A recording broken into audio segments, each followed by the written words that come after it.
Você ouve agora o Evangelho no Ar. Apresentação: Chico Cruz. Muito bom dia, prezados e queridos amigos, rádio ouvintes da nossa rádio Idefran. Vamos levar até vocês mais um Evangelho no Ar.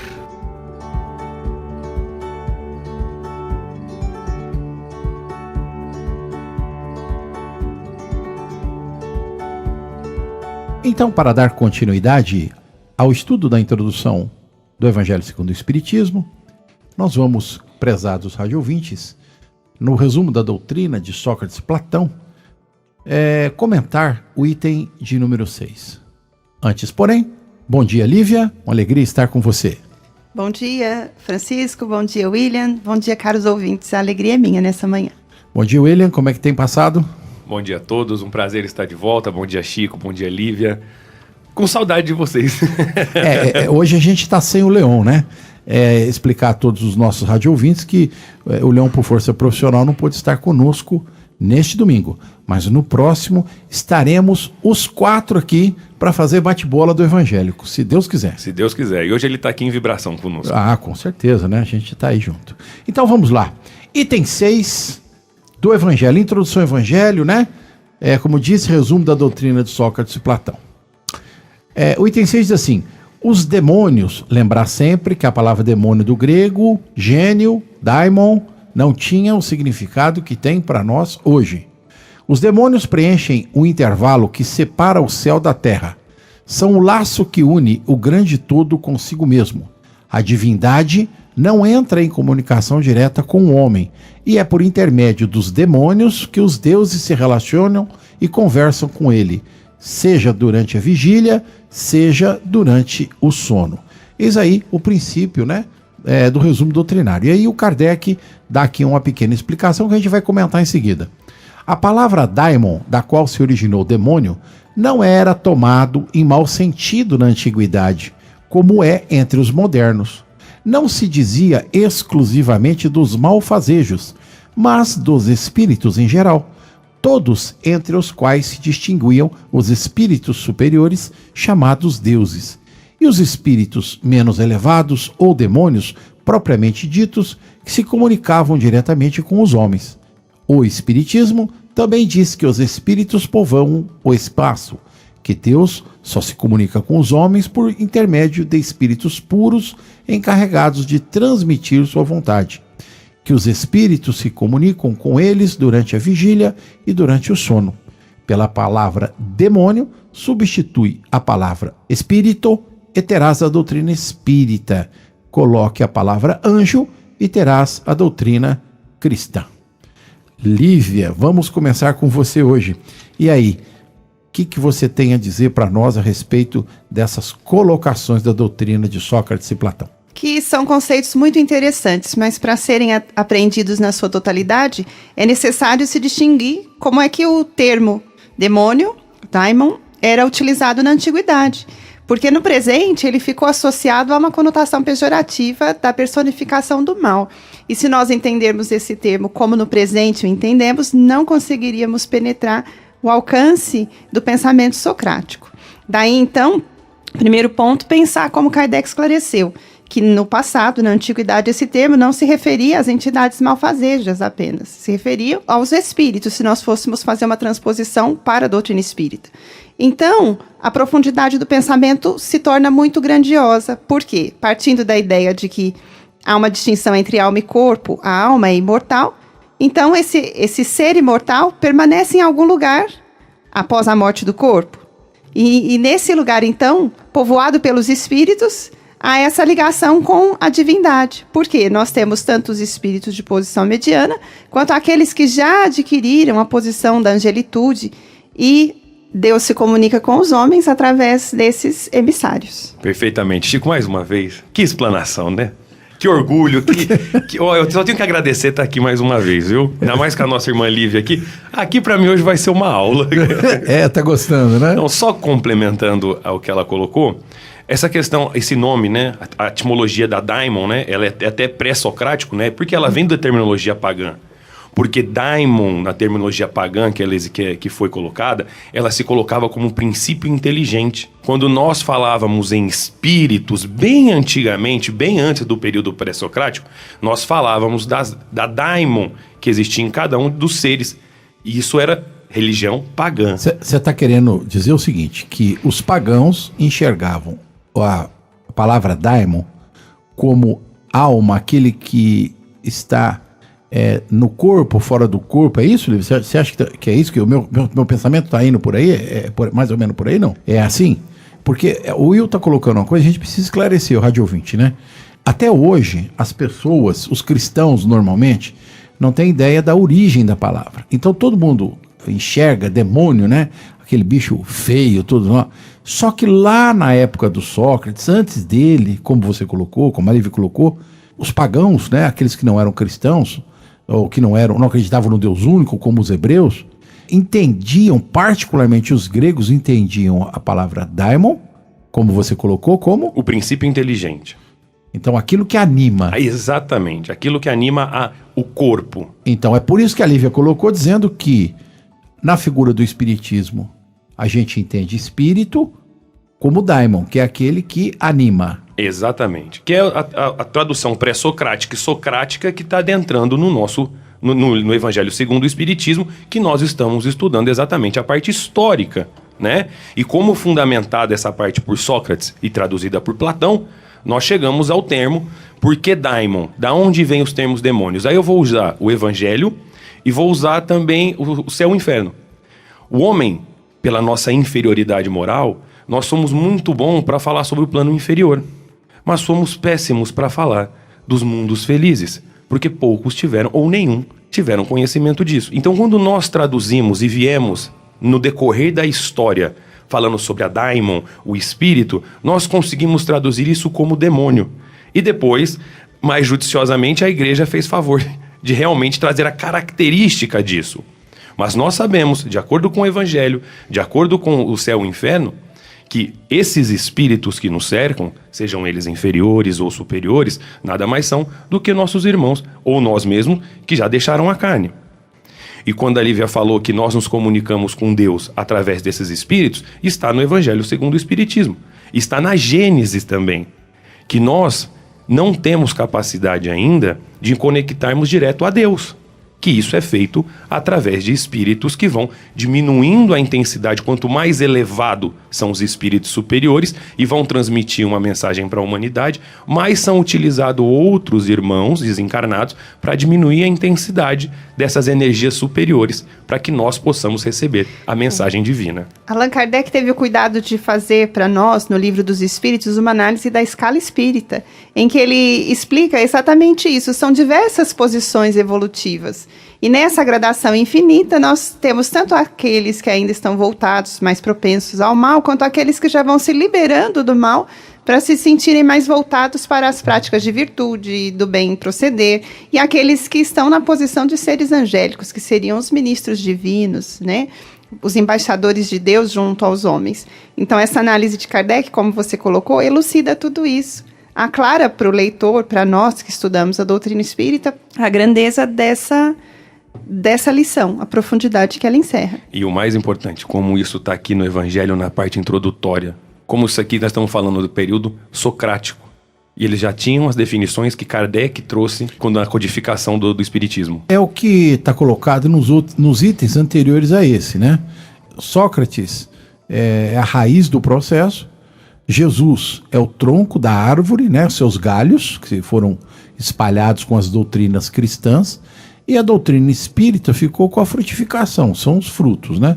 Então eu acho que essa metáfora traduz bem toda essa caracterização que nós temos entre Sócrates e Platão, 500 anos depois Jesus, 1800 anos depois Kardec, né? E a doutrina espírita. E a cada tempo o seu conhecimento. Nada pode ser pulado, saltado, né? E a gente tem percebido, cada dia que a gente estuda mais a doutrina, a gente percebe o quão sábio é esse posicionamento que a gente encontra. A gente vê que conforme as sociedades humanas foram crescendo, se aprimorando, os seus níveis intelectuais de conhecimento, emocionais, psíquicos foram se aclarando, se esclarecendo, Deus, na sua imensa bondade, através de Jesus e os espíritos superiores, foram traduzindo isso em instruções, em conhecimentos cada vez mais depuradas, né? Porque a gente vai crescendo, vai evoluindo, e é um processo, né? Demora aí 2.000, 3.000 anos, mas a gente aprende, né? A coisa vai. É mais ou menos por aí. Exatamente. Só a fim de finalizar esse tópico, para deixar claro que, pelo menos no que eu já li, já estudei, todas as religiões, sendo elas pagãs ou das religiões do mundo antigo que nós trazemos, todas acreditam na Daimon, no espírito. Seja algumas reencarnacionistas, outras não, mas todas, inevitavelmente, acreditam no fim inteligente. É verdade isso. É interessante a gente parar para fazer um estudo geral da história da humanidade. Os chineses, os persas, os hindus, todas as antigas civilizações tinham um pezinho nessa ideação de espírito fora do corpo. Uns mais, outros menos, uns para lá, uns para cá, mas todos tinham uma ideia a respeito disso. E o que mais assim assusta, né, é que apesar do povo judeu ser o único monoteísta no processo, que acreditava num único Deus, era o que menos tinha noção de espírito fora do corpo, né? Eles não conseguiam ter eles tinham uma rara concepção disso, né? A gente já sabe, já conversou isso aqui, que os judeus eram um povo extremamente belicoso, era um povo rude, a sua linguagem era inexpressiva perante os egípcios, perante os persas, os caldeus. A gente sabe da dificuldade que era o aramaico antigo. O vocabulário era curto. Muito singelo, muito singular, né? Porque só singular existiam, e singelo. Isso, só existiam 12 letras no alfabeto aramaico, né? Pegar o nosso, nós temos 32, não é? O alfabeto tem 26 letras, incluindo o XYZ, né? E nós estamos utilizando este alfabeto já desde 1900 e tanto já, né? Perto do alfabeto aramaico, que são 12, por isso que tantas confusões se fizeram na tradução de um para o outro, porque você não tinha, na nossa linguagem latina, romana, que veio, o nosso alfabeto, você não tinha a tradução literária do que vinha do aramaico. Exatamente, porque era muito singelo o alfabeto. Então, outras coisas que vieram acabaram acalentando alguns erros históricos que nós mesmos, como sociedade, acabamos absorvendo. Muito bem. Vamos, então, dar prosseguimento com o item de número 7, que é bem curtinho e que vale a pena a gente entender, né? Buscar a compreensão. Diz assim: a preocupação constante do filósofo, tal como o compreendiam Sócrates e Platão, é de cuidar muito bem da alma, menos por esta vida, que é só um instante, mas sim em vista da eternidade. Se a alma é imortal, não é sábio viver com vistas à eternidade? O cristianismo e o espiritismo ensinam a mesma coisa. E vale a pena a gente pensar naquilo que as duas doutrinas se apoiam para criar todo o seu processo teológico, né, todo o seu processo de entendimento, porque, assim como Sócrates afirma com todas as letras que a alma é eterna, que ela existe antes da matéria, como a gente já colocou anteriormente, e que nós precisamos viver esta vida pensando na próxima, pensando principalmente do lado de lá, eu acho que fica muito clarificado a paridade entre a doutrina socrática, a de Jesus, e o que a doutrina espírita complementa disso tudo. O que vocês acham? O homem filósofo, o sábio, é aquele que utilizaria a sua vida não somente para as conquistas imediatas da matéria, mas pensando em conquistas que ele levará consigo, porque a matéria uma hora vai ficar, mas ele continua sendo o ser que vai sobreviver quando a matéria não puder mais continuar. Então ele vai levar uma bagagem, daí sucede que é uma atitude de sabedoria ter em mente esse princípio espiritual. E isso tem um reflexo imediato na vida de todos nós, né? Saber que nós somos mais do que matéria nos leva a enfrentar a vida de uma outra maneira, com uma bagagem de entendimento e de esforço por superação, por luta, por resiliência, para nós fazermos as conquistas que a vida nos permite fazer aqui, agora. Né? E o mais importante, né, que assim nós podemos também acreditar que, como aqui, e sabedores que aqui é passageiro, rápido, como os espíritos colocam para nós, o importante de nós construirmos, edificarmos moralmente a nossa personalidade interior para que nós possamos crescer. Agora, essa parte de Sócrates deixa bem claro a fé que ele tinha, não só religiosa, estou falando na fé filosófica, a fé filosófica, naquilo que ele acreditava. Tanto que no momento da morte dele, ele não temeu em momento algum, porque ele sabia que a vida continuava, que aquilo seria um breve instante do momento que ele estava ali, e assim que ele toma a cicuta, em momento nenhum ele temeu. Tanto que houve alguns momentos que queriam soltá-lo. Ele falou não. Né? Existia alguma ideia de resgate de Sócrates. Né? Ele falou não tem necessidade. Isso aqui é muito breve. Rapidamente eu estarei em espírito. Para você ver a profundidade desse ser que encarnou na Terra há 2.000 anos atrás, né? E 2.000 não, né? 2.500. 2.500 anos atrás, e já mesmo contrário às teorias pagãs que existiam na época, como ele trouxe essa bagagem moral dentro do seu eu íntimo, né? E acreditando nisso, nem no momento temeu a morte. Agora nós, que somos tão pequeninos... Na realidade, eu acho que assim, não é uma questão de pequenez, né? Quando você fala em pequenez, a gente entende que é pequenez moral. Isso. A gente precisa, como cristão, perceber, entender e não temer a morte.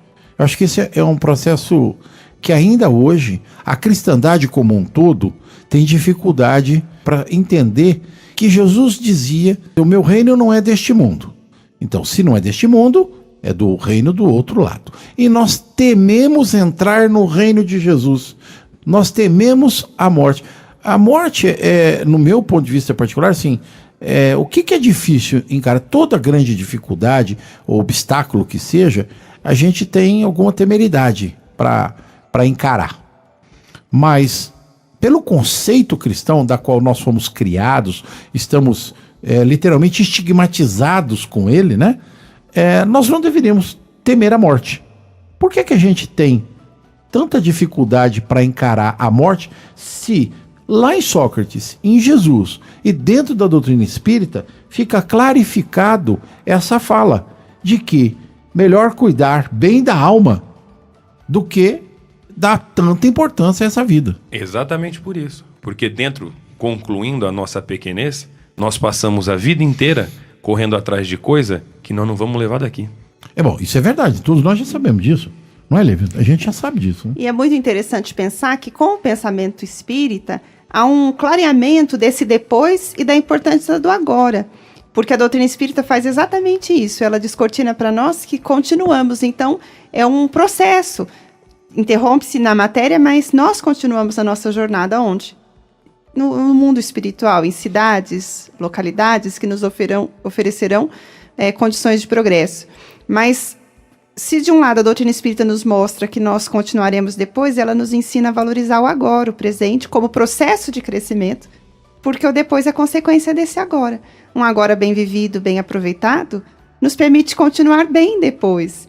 Então, é de uma grandeza muito grande essa reflexão. O que a gente planta aqui na vida material, tanto na parte boa quanto na parte ruim, a gente vai colher o efeito lá na frente. É por isso que Sócrates, neste momento aqui, fala: olha, vamos dar valor às coisas da alma nessa vida, não às coisas da matéria. As coisas da alma são o conhecimento, todo o bem que eu posso fazer pelo próximo, tudo aquilo que eu não faço de errado, porque tem gente que fala assim: eu faço bem, só que a língua é grande, o zoião é grande, né? A mão é grande. Então não adianta você equilibrar nesse ponto, né? Eu faço bem de um lado e tiro do outro, né?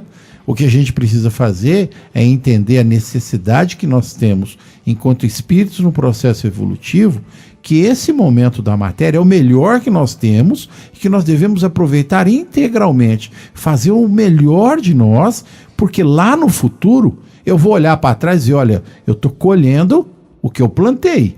Então, se a plantação é boa, a colheita vai ser boa. Porque é isso que Sócrates deixa aqui, e é aquilo que Jesus disse: olha, o meu reino não é deste mundo, prepara-te para entrar no reino do Senhor. Se o teu olho não lhe convier, ou se o teu olho for mau, arranca, porque é melhor você entrar no reino do céu sem um olho, do que entrar devendo alguma coisa.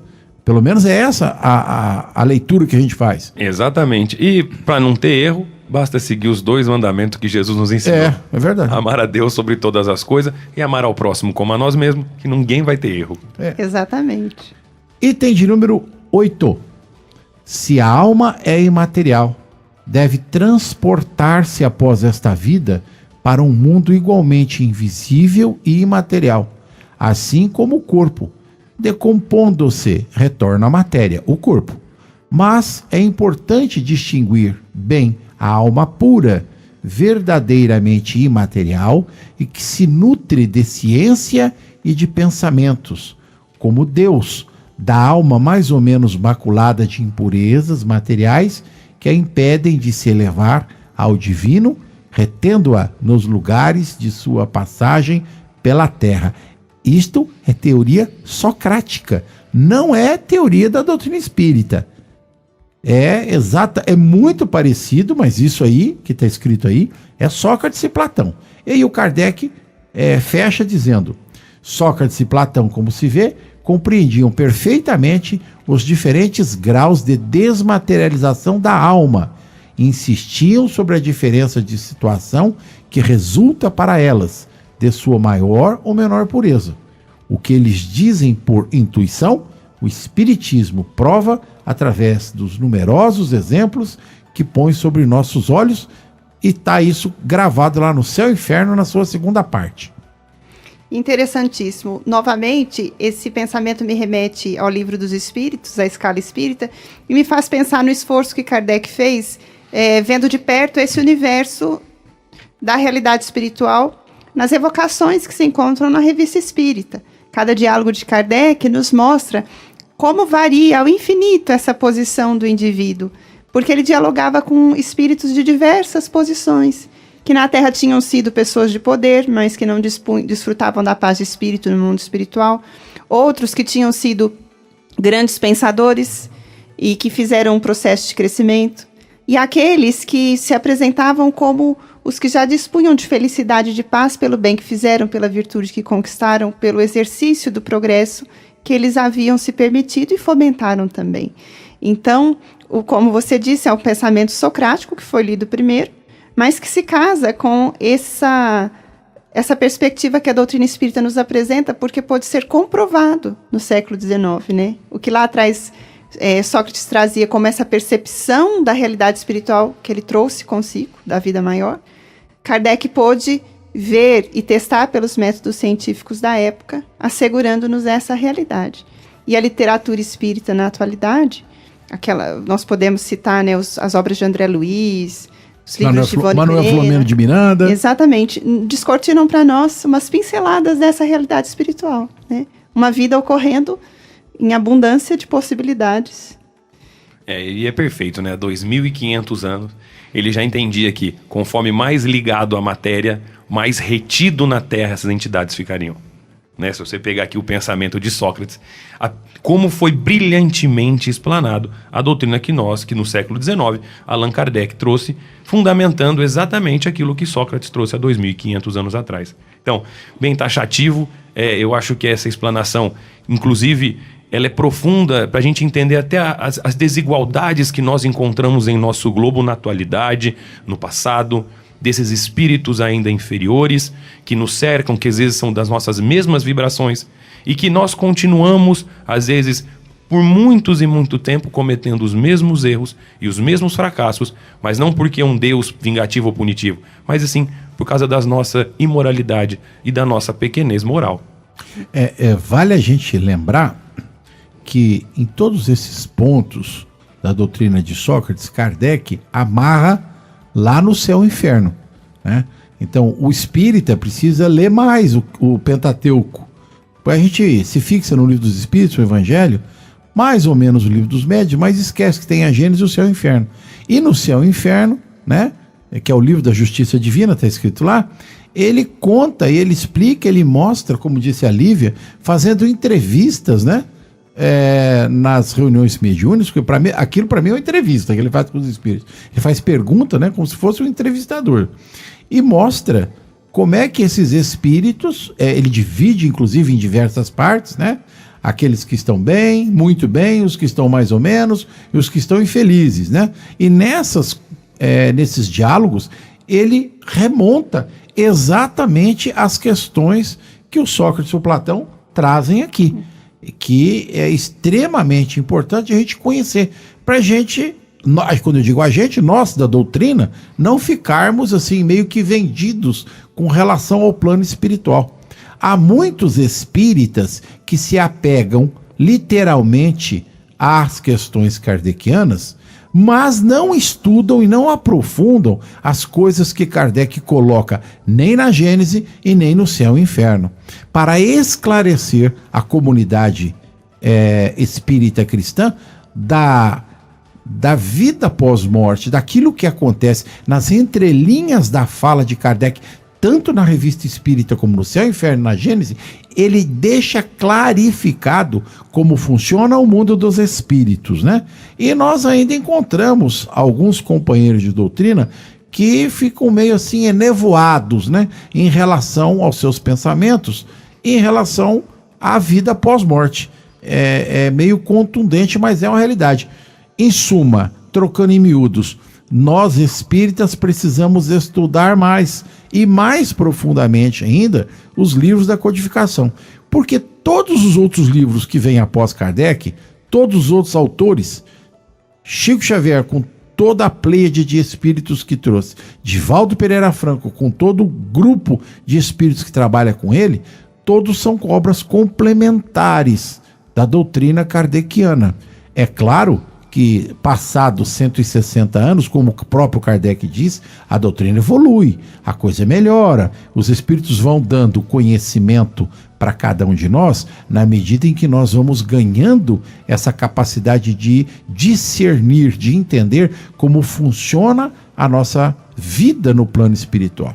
Então, hoje nós temos subsídios, como disse a Lívia, muito mais do que na época de Kardec, para entender o funcionamento dos espíritos e compreender com clarividência essa colocação do Sócrates aqui, que eu acho que é essencial para todos nós. Exatamente. E como o William disse, é uma chave explicativa muito preciosa para nós entendermos essas variações do cenário onde a gente vive, esse cenário mundial, esse cenário de humanidade.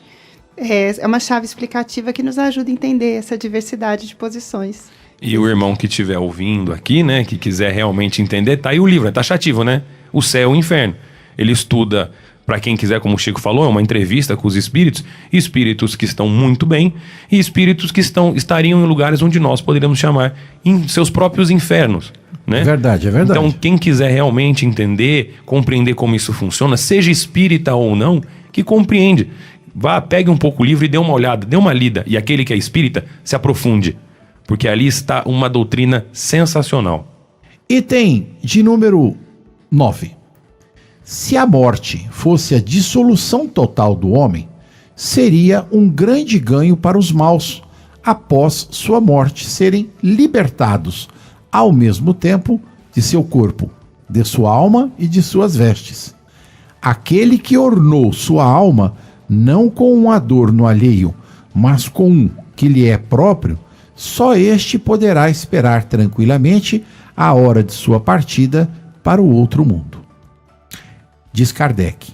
Em outros termos, é dizer que o materialismo que proclama o nada após a morte seria a anulação de toda a responsabilidade moral posterior e, por consequência, um excitante ao mal.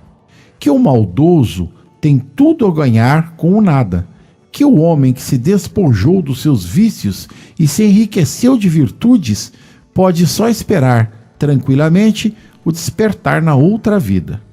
O Espiritismo nos mostra, por exemplo, que põe diariamente sobre nossos olhos quanto é penosa para o mal a passagem de uma vida a outra e a entrada na vida futura.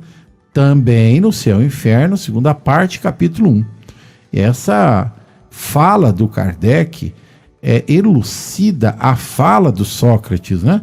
Nos mostrando que, o materialismo, muito premente à época de Kardec, o existencialismo, né, como ideia filosófica, foge completamente aí nossa ideia, a nossa concepção de vida futura, de Deus, de que o nada não existe, conforme o existencialismo e o materialismo prega, que o espírito tem futuro, que a gente tem que trabalhar hoje para colher amanhã, enquanto que as doutrinas chamadas materialistas, existencialistas, pregam o nada.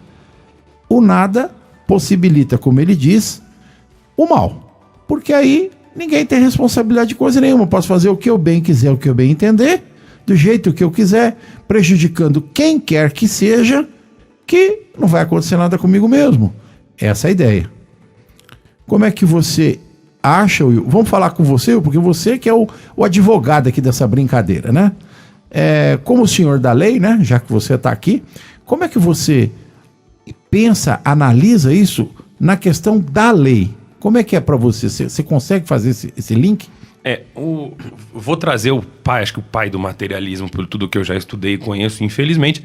Não vou mexer com política, porque aqui nós não estamos para isso, mas se você parar para falar juridicamente, historicamente, o pai dessa ideia materialista é Karl Marx.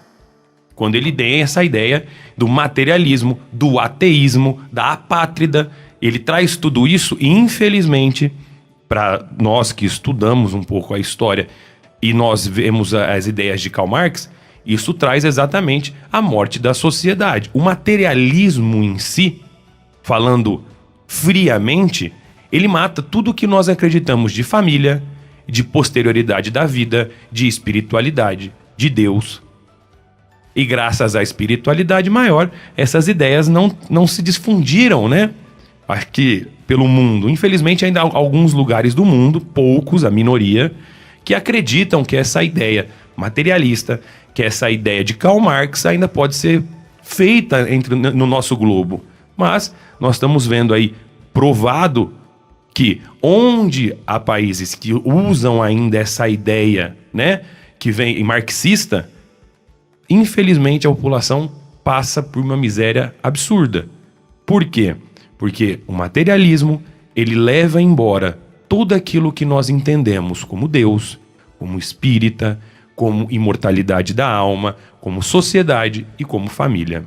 Interessante que na análise que Sócrates faz, aqui no item que foi lido, a noção do nada prejudica o senso de responsabilidade do indivíduo. Porque se o nada vai ser aquilo que nós encontraremos, em tese, nessa noção materialista, depois da morte, então aqueles que agiram no mal, que criaram problemas, impedimentos e dificuldades, para eles seria uma bênção se deparar com nada, porque eles não seriam responsabilizados pelos enganos cometidos. No entanto, a doutrina espírita nos aponta, e o pensamento socrático também, que a vida ela é regida por um senso de justiça, de equanimidade muito grande, que o indivíduo ele é responsável pelos próprios atos. Aqui eu me lembro também do conceito do Cristo, a cada um segundo as próprias obras. Não é segundo as obras alheias, é segundo as próprias. Então, o indivíduo tanto é responsabilizado pelos enganos cometidos porque precisa corrigir. Essa é a lei da vida. Perante aquilo que nós aprendemos com a doutrina espírita, o mal deve ser corrigido com o bem. Então, o indivíduo que se equivocou, que enganou, que não cumpriu deveres, ele tem chance de voltar para aprender a fazer direito, para corrigir. E aqui, por outro lado, aquele que fez conquistas, né, o homem sábio, virtuoso nesse conceito do Sócrates, aquele que adquiriu essas conquistas da alma, ele também não se vê privado da alegria de usufruir disso que ele conquistou, porque ele fez por onde. Então, o senso de justiça é muito belo na vida, porque ele nos permite revisar o caminho, fazer de novo, aprender, mas ele não pode tirar de nós o compromisso que decorreu das escolhas que nós fizemos. Tem uma sabedoria que rege esse princípio existencial, né? A gente precisa deixar claro uma coisa aqui, né? Como o William falou, o comentário que a gente faz aqui, ele não é político, ele é filosófico. E dentro do processo filosófico, precedeu o materialismo e o existencialismo, né? O filósofo dinamarquês Søren Kierkegaard, que é o grande pai da ideia do existencialismo, que é pré-materialismo, seguiram ele Nietzsche, outros filósofos como Jean-Paul Sartre, Martin Heidegger e outros tantos, foram aqueles que deram uma ideologia à doutrina do nada. Então eles instituíram através do pensamento de que a cristandade e a ideologia cristã, na sua concepção teológica, tanto de cunho católico ou de cunho protestante, não nos levava a absolutamente nada. Existem N posicionamentos existencialistas e a gente precisa entender que Karl Marx não era filósofo, ele era economista. A ideia do materialismo se opõe à questão do capitalismo. Então, duas vertentes precisam ficar bem claras. Uma é filosófica, é outra econômica. O existencialismo é a doutrina do nada filosoficamente. O Karl Marx, com o materialismo, é uma visão econômica que também nos leva a esse princípio. E a doutrina cristã, a doutrina espírita, tem como base a vida pós-morte, a ideologia, a ideação do Criador. Nós temos um como disse a doutrina socrática, Jesus é a doutrina espírita, os espíritos povoam o éter. Deus criou espíritos à sua imagem. E nós estamos num processo evolutivo. Então, para nós, doutrina espírita, para nós, doutrina cristã, alma pré-existe ao corpo, reencarna, encarna, pós-morte continua a existir. E para nós, o nada não existe. Então, para a doutrina espírita, assim como para a doutrina cristã, nós somos filhos da divindade, nós temos um movimento antes e depois da vida material, e nós esperamos com que as nossas atitudes virtuosas nessa vida nos deem possibilidade de alcançar melhores condicionamentos quando partirmos da matéria, quando deixarmos a carne. Então, aquilo que Sócrates coloca aqui é aquilo que entende Jesus, é aquilo que entende a doutrina espírita. Muito obrigado, William. Muito obrigado, Lívia, por mais esta oportunidade juntos. Vamos rogar a Deus que nos dê a oportunidade de estarmos aqui na próxima semana. O nosso agradecimento. Muito obrigado, Francisco. Obrigado, William. Aos amigos que nos ouviram, que nos deram a possibilidade de trocar ideias, experiências e compreensão em torno da doutrina espírita. Que todos tenham uma excelente semana. É o que nós desejamos. Muito obrigado a todos, que todos tenham uma excelente semana também. Chico, muito obrigado pelo convite mais uma vez. Lívia, muito obrigado. Foi um prazer estar com vocês aqui essa manhã, viu? E que a gente possa estar mais vezes aqui. Uma boa semana a todos os ouvintes.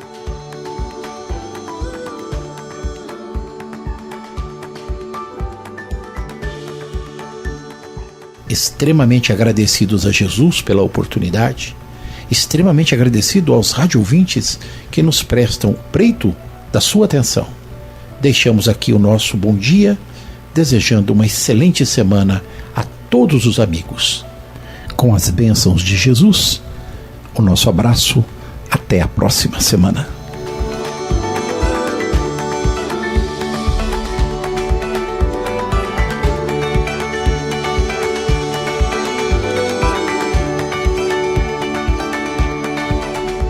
A Rádio Idefran apresentou o Evangelho no Ar. O Evangelho no Ar.